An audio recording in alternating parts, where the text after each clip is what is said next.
Jadi Mas Ghazali ini malam-malam datang ke rumah Sempu, masih ingat saya, ngajak sharing informasi, ngajak diskusi kan begitu, klarifikasi bahwa dia tidak termasuk orang-orang yang dalam tanda petik ada dalam kendali birokrasi kan begitu, dan saya percaya soal itu. Termasuk ejakulasi dini. Nah, mau diskusi soal apa? Soal tambang.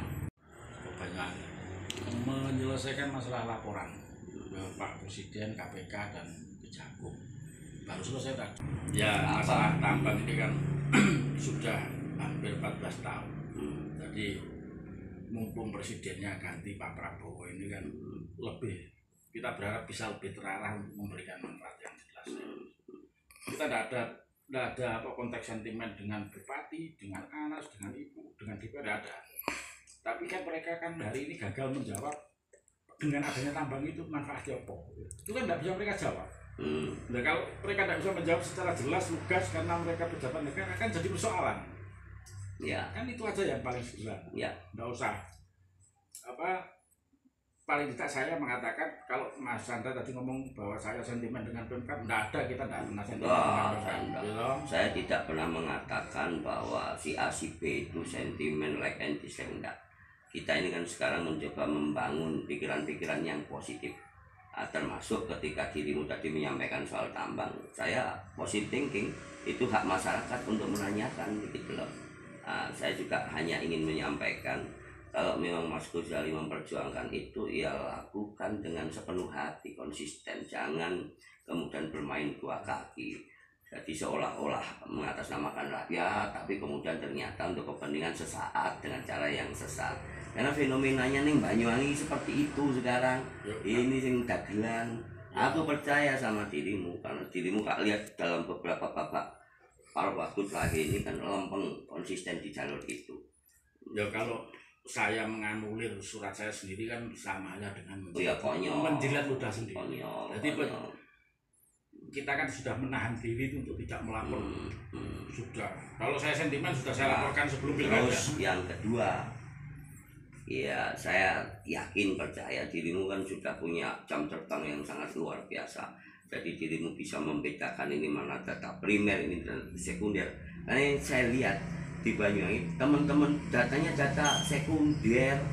Ya kita bisa bayangkan kalau data sekunder itu disodorkan ya di Buyo nih, kalau orang nggak mungkin bisa menjadi barang bukti dan sebagainya. Kalau itu kan data settingan, Mas. Data yang sengaja dibocorkan.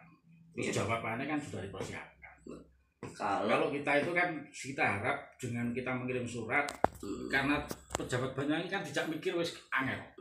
Kalau kita tanya mereka sentimen. Berarti kan karena wis dijak pikir angel, kita lempar ke pusat, bagaimana pusat itu mengurai masalah ini untuk memberikan manfaat. Iya, enggak apa-apa, itu kan salah satu bagian mencari solusi begitu, enggak apa-apa.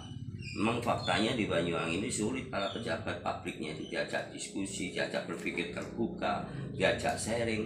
Padahal mereka itu kan harusnya ya inklusif, tidak eksklusif ya. Ditekoni ya gak jawab kok. Kan repot ya. Tapi diparani LSM lulusan SD SMP ketakutan kan ya repot. Dan kita juga nggak mungkin kalau tadi LSM lulusan SD SMP. Pikiran kita itu kan pikiran yang ini luas dan visioner gitu loh. Tidak pakulipat tiktokan gitu. Ada jawaban karena gini loh, pejabat itu lupa. Banyuwangi itu bukan perusahaannya mereka. Banyuwangi itu miniatur negara, pemerintah daerah.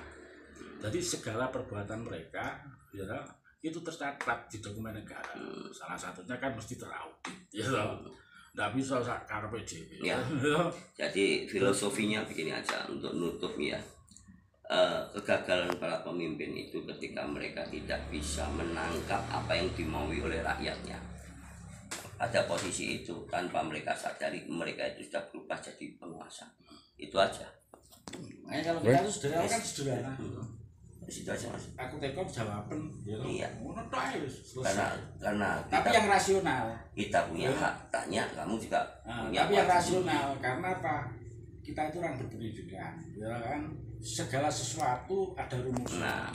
Nek siji tambah siji kudune loro. Ning podcast kemarin itu sing Alvaro Toli tak sampaikan.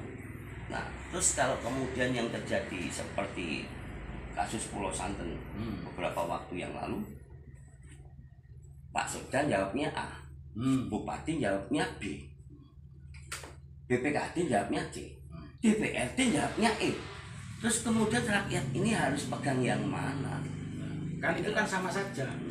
Sekda ngomongnya golden share di PT BSI, ya toh? Bupati ngomongnya golden share di PT Merdeka. Ya toh? Ini kan karena niatnya wis gak apik dari awal, akhirnya produksi legensi dan itu kan dalam gitu. Namanya kebohongan itu ya, ketika melakukan kebohongan satu kali maka perlu kebohongan yang kedua untuk menutup yang pertama, sedemikian seterusnya sampai kemudian yang bersangkutan terjebak dengan kebohongannya sendiri, gitu loh.